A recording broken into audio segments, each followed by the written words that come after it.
CARM, Modal Logic. Copied from carm.org. Modal logic is a broad system of argumentation that works with possibility and contingency and deals with expressions such as it is necessarily that, it is possible that, in order to derive conclusions. It works with the normality of a condition and draws conclusions based upon the mode of what is considered normal. Always remember, Matzlick has no formal training in logic or critical thinking. Thus, his lack of knowledge, understanding, and competence about logic and logical systems should not be surprising. Note, the following comments are drawn heavily from The Nature of Necessity by Alvin Plantinga and Naming and Necessity by Saul Kripke.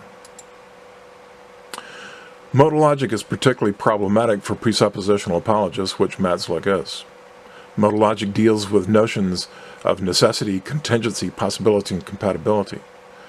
Modal logic can also provide the groundwork into several types of esoteric logical systems, including temporal logic and essentialist logics.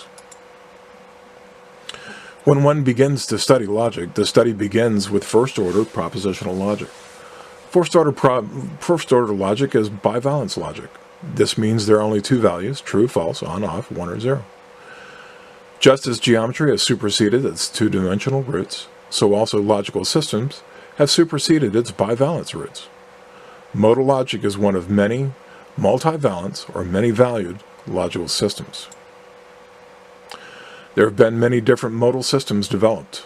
Each modal system deals with a different scope and range of meaning of the words possibility and necessity, among other terms. As a simple example, is possibly possible X and possibly X equivalent expressions or not? In some modal systems they are, in others they are not. In first-order bivalence logic, not A is logically equivalent to A, whereas in modal logic, from not A, we conclude necessarily A. When adding modal operators to bivalence terms resulting in necessary identity or contingent identity, we began to see the problems modal logic presents to presuppositional apologetics.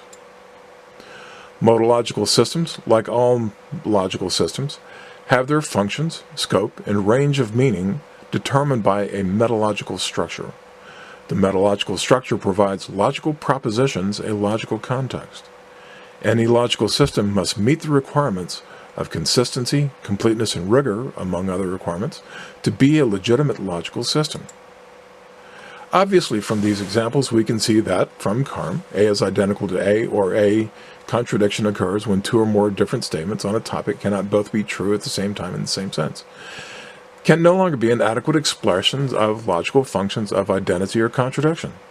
What distinguishes these assertions from any other logical system? Without a logical context, the assertions by Matzlick are at best ambiguous, at worst they are meaningless.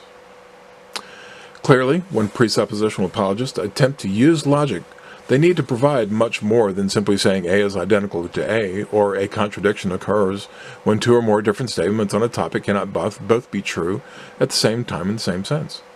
We must reject them as inadequate expressions of logic since they are without logical context. Bivalence logical expressions may have once been adequate for apologetics, but those days are over.